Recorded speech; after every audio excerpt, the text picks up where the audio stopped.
მოგესალმებით თქვენს მაყურებელს და ძალიან დიდი მადლობა რომ დრო გამოყავით ჩვენთვის. მადლობა თქვენ რომ ჩვენთან ხართ, დილა, ადრიან. ქალბატონო ელენე, ძალიან საინტერესო იქნება ალბათ ჩვენი მაყურებლებისთვის, მათთვის, ვინც ჯერ კიდევ არ იცის თუ რას გულისხმობს მედიათეკა, რომ ავხსნათ კიდევ ერთხელ რითი არის ის განსხვავებული, ასე ვთქვათ, ტრადიციული ბიბლიოთეკისგან. დიახ, პირველ რიგში მინდა აღვნიშნო, რომ იგი ჩვენი მულტიფუნქციური ბიბლიოთეკების გაერთიანება აერთიანებს 32 ბიბლიოთეკას და 6 მედიათეკას. და აი დღეს სწორედ მინდა რომ ამ მედიათეკებზე ვისაუბროთ. ჩვენ გვყავს მუდმივი მომხმარებელი და საკმაოდ ბევრი მომხმარებელი, თუმცა არის საზოგადოების ნაწილი, რომელმაც შესაძლოა არ იცოდეს ასეთი შესაძლებლობის და კარგი სივრცეების შესახებ და მინდა რომ წარმოვაჩინოთ ეს სივრცეები. ასევე ვიდეო მასალაც გავა აუცილებლად ვნახავთ. რომელიც ესე ვთქვათ მერის მხარდაჭერით გადავიღეთ და რომელიც საკმაოდ კარგად ასახავს რა ტიპის სივრცე და როგორი ესეთი ის შეიძლება დახვდეს მომხმარებელს. ანუ ეს არ არის მხოლოდ სივრცე იმისთვის რომ წავიკითხოთ წიგნი, ხო? ეს არის სივრცე პრაქტიკულად ყველაფრის. დიახ, თუმცა ჯერ მინდა ჩამოვთვალო ესე იგი ლოკაციები. ესე იგი ერთ-ერთი მთავარი კონცეფცია და იდეა არის რომ 4 მედიათეკა განთავსებულია რეკრეაციულ ზონებში.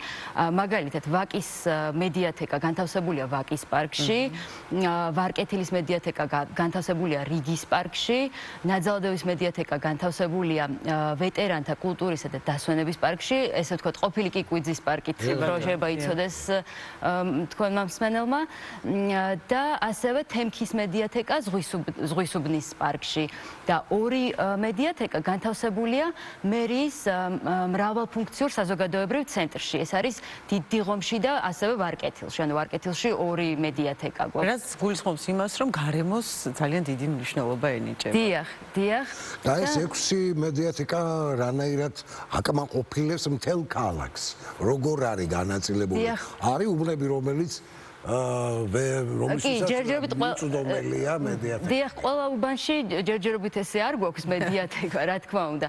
თუმცა, აი ამ უბნებში რაც ჩამოვთვალე, ესე იგი და ასევე მინდა აღვნიშნო, რომ პირველი აშენდა ვაკის პარკის მედიათეკა, შემდეგ იყო ვარკეთილის მედიათეკა, მერე ნაძალადევის და აი უკვე თემქის მედიათეკა და 2 მრავალფუნქციურ საზოგადოებრივ ცენტრში განთავსებული მედიათეკები არის შედარებით ახალი და შეიძლება საზოგადოებისთვის ნაკლებად ცნობილი. ეხლა ესე იგი ხო მედიათეკის ის მინდა ვისაუბროთ ამაზეც რას გულისხმობს ეს მედიათეკა. ესე იგი ეს არის ძალიან თანამედროვე, საგანმანათლებლო და მრავალფუნქციური სივრცე. სადაც ესე იგი ჩვენს მომხმარებელს სხვადასხვა რესურსს ვთავაზობთ. არის ძალიან მშვიდი, წყნარი, რაღაცნაირი მყუდრო გარემო იმისთვის რომ მიხვიდე, იმუშაო, ისწავლო, წაიკითხო, განვითარდე და რაღაცა შემოქმედებითად დაიმუხტო და ახალი იდეებიც მოგივიდეს შესაბამისად. ასევე აუცილებლად აღსანიშნავია, რომ ჩვენ ყველა ტიპის ყველა ასაკის მომხმარებლისთვის გვაქვს ესე ყველა ასაკის მომხმარებლისთვის არის ჩვენი სივრცეები, ესე იგი ბავშვობიდან დაწყებული სკოლის მოსწავლეებით, სტუდენტებით და რა თქმა უნდა უფროსი ასაკის მომხმარებლით დამთავრებული, ანუ ყველა ασაკის მომხმარებელს შეუძლია ჩვენთან მოვიდეს და გაატაროს დრო, განვითარდეს. და ალბათ საბავშვო სეგმენტისთვისაც მრავალი ღონისძიება სტარტდება ალბათ. დიახ, მრავალი ღონისძიება სტარტდება, მაგ ნაწილზე გადავალ. ეხლა ჯერ მინდა ვისაუბრო. ერთი წოლიარი ავტოფებისთვის არა აქვს მარტო სივრცე. ჯერჯერობით არა, მაგრამ ნუ ჩვენ სხვათა შორის აი ეხლა მინდა ჯერ გავამახვილო ყურადღება რა ტიპის სივრცეები გვაქვს. ესე იგი ჩვენ გვაქვს სამკითხველო დარბაზი, კომპიუტერული სივრცე, რა თქმა უნდა, Wi-Fi-ის უზრუნველყოფით, საბავშვო სივრცეები, ასევე მუდმივად შევსებადი წიგნადი ფონდი, ასევე მომხმარებელს შეუძლია გაიტანოს წიგნი და მერე ნუ თავისთავად დააბრუნოს. ასე რომ ვთქვათ, შეიძლება ადამიანმა გაიტანოს წოლიარე ადამიანისთვის წიგნი და ხო ამ ხრივად შეიძლება და მერე ნუ დააბრუნოს. მუდმივი პრობლემაა დაბრუნების პრობლემა და მეცენაში თუ დგას ეს. არა, ჩვენი მომხმარებელი საკმაოდ ისეთია ორგანიზებული და ისა და ხო, ასევე ესე იგი ჩვენ მინდა აღვნიშნო, რომ მუშაობთ მთელი კვირის განმავლობაში ორშაბათის გარდა, ანუ შაბათ-კვირის განმავლობაში მომხმარებელს შეუძლია ძალიან საინტერესოდ და ესე რა ქვია შემეცნებითად გაატაროს დრო, მოვიდეს, იმუშაოს და მე მქონდა ბედნიერება ორჯერ დავსწრებოდი ღონისძიებას ვაკის მედიათეკაში და მინდა გითხრათ რომ აქტუალებული დავრჩი.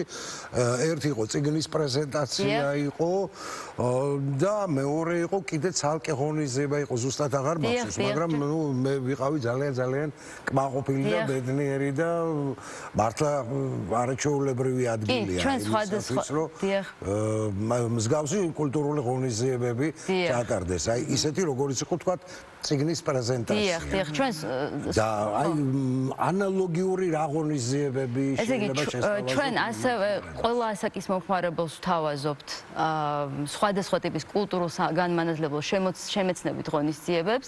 აი მაგალითად, ეხლა 15 მაისს არის კონსტანტინე გამსახურდიას დაბადების დღე და ამასთან დაკავშირებით ეროვნული ბიბლიოთეკის დირექტორი ბატონი კონსტანტინე გამსახურდია ვაკის მედიათეკაში 13 მაისს გვესტუმრება და ისაუბრებს კონსტანტინე გამსახურდიას ცხოვრებასა და შემოქმედების შესახებ. ანუ გაგვაცნობს ბიოგრაფიას, მის ბიოგრაფიას და შემოქმედებას და ხო, აი ესეთი და ამ ესე იგი დეტალების სანახავად ამ ღონისძიების მაყურებელს შეუძლია გამოგვედევნოს ჩვენს სოციალურ პლატფორმაზე, Facebook-ზე, თბილისის მულტიფუნქციური ბიბლიოთეკები, ასევე გვაქვს Instagram-ის პლატფორმაც და YouTube-იც და შეუძლიათ თვალი გვადევნონ, ესე ვთქვათ. და ამავდროულად ინფორმაციას მიიღებენ, რა თქმა უნდა, დაგეგმილი ღონისძიებების. დიახ, ასევე 1 ივნისისთვის მაგალითად ბავშვთა დაცვის საერთაშორისო დღე არის და დაგეგმილი არის სხვადასხვა ტიპის ღონისძიებები სხვადასხვა ლოკაციებზე, ჩვენს გაერთიან ბიბლიოთეკებში და მედიათეკებში. ცოტა უხერხული შეკითხვა. რა თანხა უჯდებათ მომხმარებლებს, მნახველებს, მოქალაქეებს აი სტუმრობა. ღონისძიებას რა ესტუმრონ? დიახ, არა, ნუ ყოველდღიურად რო იარონ და თქვა განათლება მიიღონ და ნუ ხო, დიახ, იცით რა არის, ამაზე ინფორმაცია შეუძლიათ ჩვენ საიტზე ნახონ, იმიტომ რომ ეს სულ იცვლება, ხო იცით, პასების ამწუხაროდ დღეს ისეთი ის არის. შეუძლიათ მოგწერონ და ან ჩვენ საიტზე ნახონ ინფორმაცია დაინტერესებულმა პირებმა. და ხო, თემქის მედიათეკაზე ხო, კი, დიახ, თემქის მედიათეკაზე მინდა გავამახვილო ყურადღება, იმიტომ რომ შედარებით ახალი გახსნილია, როგორც აღნიშნეთ, თემქის მედიათეკა, ამიტომ საზოგადოებისთვის ესე ფართოდ ცნობილი არ არის და ესე იგი როგორც ზემოთ წეგან ჩამოვთვალე, რა თქმა უნდა, აქაც არის სამკითხველო დარბაზი, საბავშვო სივრცეები, კომპიუტერული სივრცე, ასევე საკონფერენციო დარბაზი აქვს თემქის მედიათეკას და აქვს საშუალება, რომ მაგალითად ჩვენთან მოსული მომხმარებელი რაღაცა საკვებით მოიტანს, სივრცე არის სადაც შეუძლია, ანუ თავის საკვებით მოვიდეს, ბირთვას, ან მთელი დღე გაატაროს ჩვენს სივრცეში. ყველანაირი კომფორტი არის შექმნილი, მეგობრებო, იმისთვის, რომ გარდა იმისა, რომ შეგიძლიათ იმუშაოთ, განიტვირთოთ, წაიკითხოთ, განათლდეთ და ასე შემდეგ. ძალიან დიდი მადლობა იმისთვის, რომ ჩვენთან იყავით და ისაუბრეთ ამ თემაზე, გისურვებთ გაფართოებას. ძალიან დიდი მადლობა. და რეგიონების მოცვასაც. დიდი მადლობა. ძალიან დიდი მადლობა კვლავაც და ჩვენ ახლა უნდა გადავინათ